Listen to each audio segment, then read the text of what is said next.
الحمد لله وكفى والصلاة والسلام على سيد الرسل وخاتم الأنبياء أما بعد فأعوذ بالله من الشيطان الرجيم بسم الله الرحمن الرحيم وَإِن كُنتُمْ فِي رَيْبٍ مِّمَّا نَزَّلْنَا عَلَىٰ عَبْدِنَا فَأْتُوا بِسُورَةٍ مِّن مِّثْلِهِ وَادْعُوا شُهَدَاءَكُم مِّن دُونِ اللَّهِ إِن كُنتُمْ صَادِقِينَ صدق اللہ مولانا العظیم۔ یا رب صل وسلم دائما ابدا على حبیبک خیر الخلق كلهم هو الحبیب الذي ترجى شفاعته بكل حول من الأهوال مقتحم وَإِن كُنتُمْ فِي رَيْبٍ مِّمَّا نَزَّلْنَا، اگر تم ہو شک میں اس کلام سے جو اتارا ہم نے اپنے بندے پر، فَأْتُوا بِسُورَةٍ مِّن مِّثْلِهِ، تو لے آؤ ایک صورت اس قسم کی، وَادْعُوا شُهَدَاءَكُم مِّن دُونِ اللَّهِ، اور بلاؤ جن کو حاضر کرتے ہو اللہ کے سوا، إِن كُنتُمْ صَادِقِينَ، اگر تم اپنے قول کے اندر سچے ہو۔ آمنت باللہ وبآیاتہ۔ معزز سامعین و ناظرین، السلام علیکم ورحمۃ اللہ وبرکاتہ۔ قرآن کریم کی جو آیت کریمہ میں نے تلاوت کی ہے، اس میں قرآن پاک اپنی صداقت کے لیے خود اپنے آپ کو پیش کرتا ہے کہ اگر تمہیں شک ہے کہ یہ کلام اللہ کا کلام نہیں ہے اور اللہ کے کسی ماسوا سے اس جیسا کلام بنوا لو، تم خود بناؤ، اپنے دوستوں سے، اپنے ساتھیوں سے، اپنے سرپرستوں سے اور اپنی سربراہوں کی مدد سے بناؤ۔ اگر انسانوں کے سوا جنات اور شیاطین کی مدد تم کو مل سکے تو ان کی مدد سے بناؤ۔ بہرحال اللہ کے سوا جتنی بھی طاقتیں تمہارے پاس موجود ہیں، یا تمہیں جتنی بھی طاقتیں میسر آ سکتی ہیں، یا جن طاقتوں کا تم تصور کر سکتے ہو، ان تمام کو اپنی مدد کے لیے بلا لو اور اس جیسا قرآن بنا دو۔ یہی دلیل ہے سچائی اور صداقت کی۔ اور اگر تم اس جیسا قرآن نہیں بنا سکتے تو پھر یقین کر لو کہ تمہارا انکار کرنا سراسر عناد، غرور، سرکشی اور ہٹ درمی کے اوپر مبنی ہے، اور اس کا نتیجہ دوزخ کی آگ ہے جو ہمیشہ دہکتی رہتی ہے، اور اس آگ کا ایندھن تم جیسے لوگ بنتے ہیں جو کہ قرآن کریم کا انکار کرتے۔ معزز سامعین و ناظرین، اللہ تبارک و تعالی نے آقائے نامدار سرور کائنات رحمت دو عالم صلی اللہ علیہ وسلم کو جو معجزات عطا فرمائے، ان میں سب سے بڑا معجزہ جو علمی معجزہ کہلاتا ہے وہ قرآن کریم کا معجزہ ہے۔ اللہ تبارک و تعالیٰ نے پیارے پیغمبر صلی اللہ علیہ وسلم کو قرآن کریم کا معجزہ عطا فرمایا، اور ایسی کتاب اور ایسی شریعت عطا فرمائی کہ جو کہ جامع ہدایات ہے۔ اسلوب بیان کے اعتبار سے دیکھا جائے تو قرآن کریم وہ معجزہ ہے کہ اس کی فصاحت اور بلاغت دنیا جو ہے اس کے مقابلہ کرنے سے عاجز رہ گئی۔ معنی اور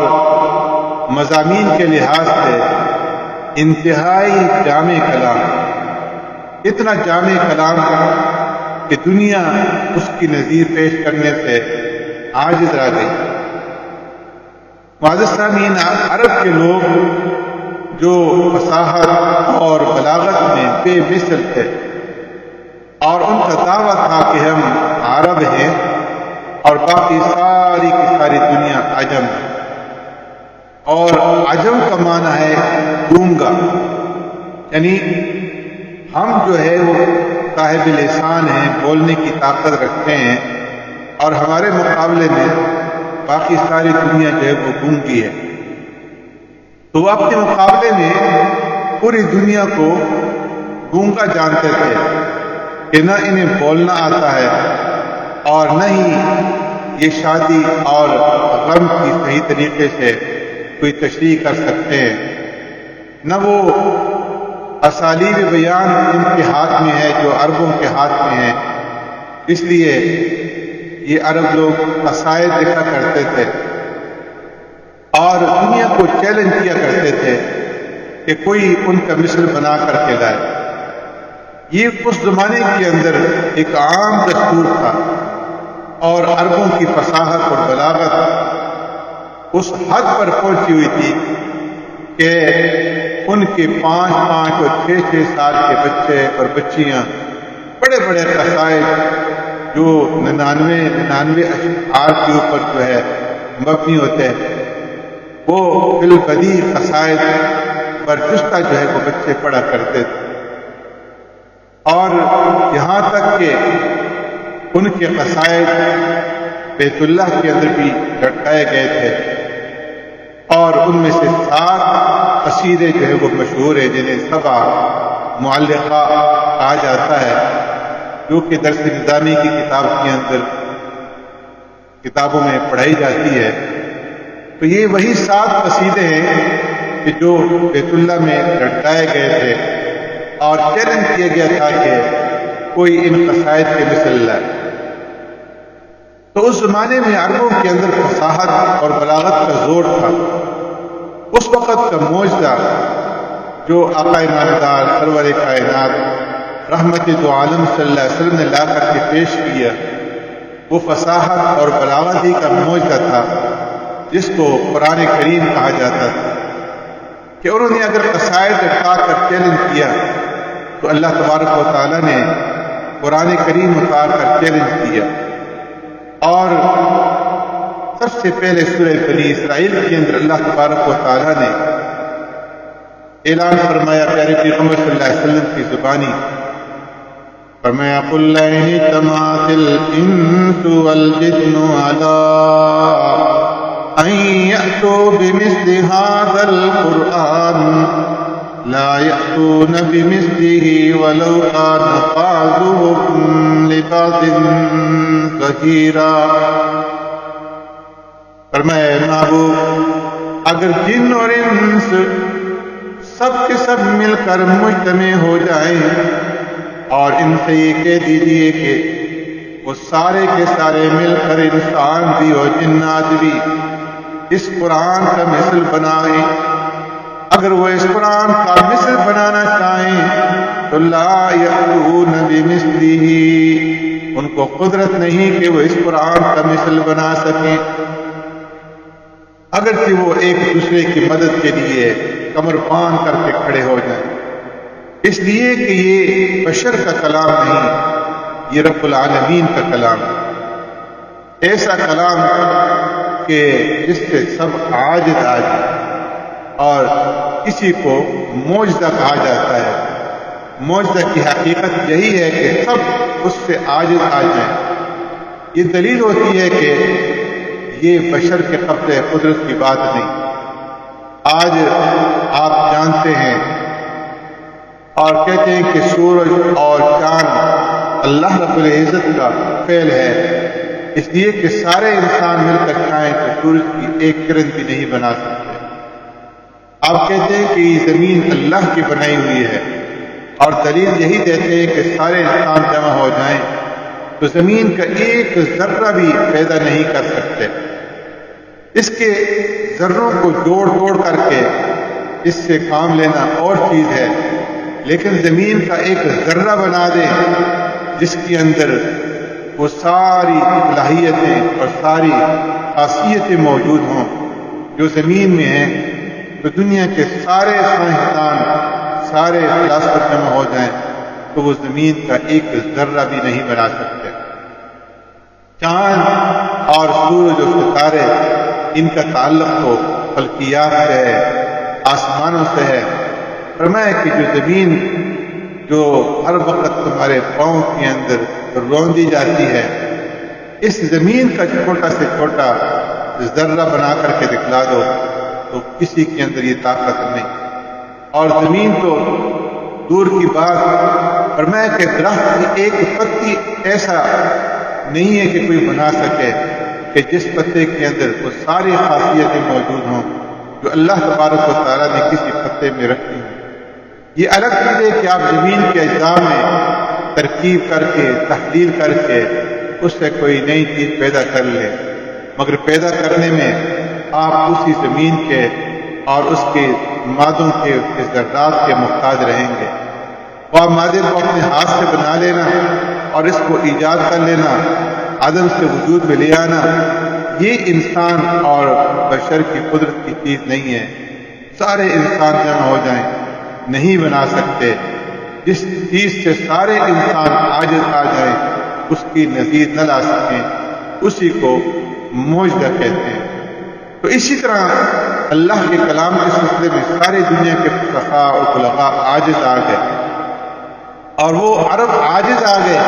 کہ جنہوں نے دنیا کو چیلنج کیا تھا کہ ہمارے مقابلے پر کوئی فصاحت و بلاغت کا نمونہ لائے۔ لیکن جب قرآن کریم کی آیتیں پڑھی گئیں تو ان لوگوں نے ہار مان دی اور کہا کہ ان فیہ لحلاوۃ وان فیہ لتراوۃ، کہ اس کلام میں عجیب قسم کی حلاوت اور شیرینی ہے کہ ہم پیدا کرنا چاہیں تو اس کا عشر عشیر بھی پیدا نہیں کر سکتے۔ اور اس زمانے کے فصحاء اور بلغاء اس چیز کو مان گئے کہ ہم اس قرآن کی نظیر لانے سے عاجز ہیں۔ ورنہ آپ خود ہی اندازہ کیجئے کہ جب چیلنج کیا گیا تو جن لوگوں نے پیارے پیغمبر صلی اللہ علیہ وسلم کو گھر سے بے گھر کیا اور انتہائی ایذا رسانی کی، آپ صلی اللہ علیہ وسلم کی، آپ کے صحابہ کی لڑائیاں لڑی، مقابلے کیے، یہ سارے جتن اور ساری چیزیں کی، مگر قرآن کریم کی ایک آیت کی نظیر وہ لا کر کے پیش نہیں کر سکے۔ اور پورا قرآن تو بجائے خود ہے، کسی ایک آیت کی نظیر جو ہے وہ نہیں دے سکتے۔ اس لیے قرآن نے پہلے تو یہ چیلنج کیا کہ قُلْ لَئِنِ اجْتَمَعَتِ الْإِنسُ وَالْجِنُّ عَلَىٰ أَن يَأْتُوا بِمِثْلِ هَٰذَا الْقُرْآنِ، کہ اس قرآن کا مثل لیا، یہ جو قرآن ہے تم بھی اس جیسا قرآن لا کر کے پیش کرو۔ لیکن جب وہ اس چیلنج کو قبول نہیں کر سکے تو اللہ تبارک و تعالیٰ نے ان کے لیے اور زیادہ آسانی کی اور تنزل فرمایا، اور سورہ ہود کے اندر اللہ تبارک و تعالیٰ نے پھر یہ چیلنج دیا، فرمایا کہ ام یقولون افترا قل فأتوا بعشر سور مثلہ مفتریات وادعوا من استطعتم من دون اللہ ان کنتم صادقین۔ یہ لوگ کہتے ہیں کہ یہ قرآن جو ہے اختراع کردہ کلام ہے،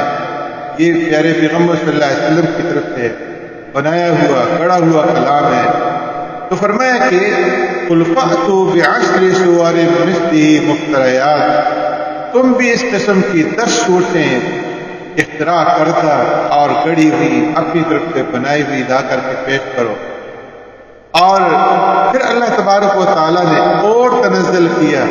اور کہا چلو 10 صورتیں نہیں پیش کر سکتے تو ام یقولون افترا قل فأتوا بسورۃ مثلی، کہ چلو 10 صورتیں پیش نہیں کر سکتے تو قرآن جیسی ایک صورت ہی بنا کر کے پیش کر دو، قرآن جیسی ایک صورت ہی لا کر کے پیش کر دو۔ اور پھر سورہ بقرہ کے اندر بھی اللہ تبارک و تعالیٰ نے سورہ یونس کا سورہ بقرہ میں بھی اسی بات کو دہرایا، وَإِن كُنتُمْ فِي رَيْبٍ مِّمَّا نَزَّلْنَا عَلَىٰ عَبْدِنَا فَأْتُوا بِسُورَةٍ مِّن مِّثْلِهِ، کہ چلو تم ایک صورت قرآن جیسی لا کر کے پیش کر دو۔ اور پھر اس سے بھی زیادہ اللہ تبارک و تعالیٰ نے ان کے لیے تنزل کیا اور سہولت پیدا کی اور تخفیف کی اور کہا کہ فَأْتُوا بِسُورَةٍ مِثْلِهِ، کہ ایک صورت پیش کرو۔ اور صورت کے اندر بھی پھر یہ قید نہیں لگائی کہ سورہ بقرہ جیسی صورت ہو جو 2.5 پارے کی ہے، سورہ آل عمران جیسی صورت ہو یا سورہ نساء جیسی صورت ہو، یہ بھی قید نہیں ہے، بلکہ فرمایا کہ کوئی بھی صورت اور چھوٹی سی چھوٹی صورت قرآن کریم کے اندر اِنَّا أَعْطَيْنَاكَ الْكَوْثَرَ ہے کہ چلو اس جیسی چھوٹی سی صورت بنا کر کے پیش کرو، لیکن وہ اس جیسی 3 آیات پر مشتمل صورت بھی جو ہے بنا کر پیش نہیں کر سکے۔ تو پھر اللہ تبارک و تعالیٰ نے اور تنزل کیا اور فرمایا فَلْيَأْتُوا بِحَدِيثٍ مِّثْلِهِ إِن كَانُوا صَادِقِينَ، اگر تم اپنے دعوے کے اندر سچے ہو تو ایک ہی بات اس جیسی بنا لاؤ۔ صورت تو بجائے خود ہے، تم قرآن جیسی ایک بات ہی بنا کر کے پیش کر دو۔ تو اندازہ فرمائیے کہ اس قوم کے سامنے جو چہرے جانی کی عادی تھی اور جو بڑے بڑے قصیدے لکھا کرتی تھی، اتنے بڑے چیلنج دیے جائیں اور وہ دوسرے سارے مقابلے کرے اور سارے جتن کرے لیکن کلام الہی کی نظیر پیش نہ کر سکے، اس لیے کہ وہ سمجھتے تھے کہ یہ بشر کی طاقت سے خارج ہے۔ اس قدر فصاحت اور بلاغت سے اللہ کا کلام جو ہے وہ بھرا ہوا ہے اور یہ صرف اعجاز خداوندی ہے۔ قرآن کریم پیارے پیغمبر صلی اللہ علیہ وسلم کا معجزہ علمی ہے، اس کے ساتھ اپنا تعلق جوڑیں اور اپنے شب و روز کے اندر قرآن کریم کے تلاوت کا معمول بنائیں۔ سبحانک اللہم بحمدک نشہد ان لا الہ الا انت نستغفرک ونتوب الیک۔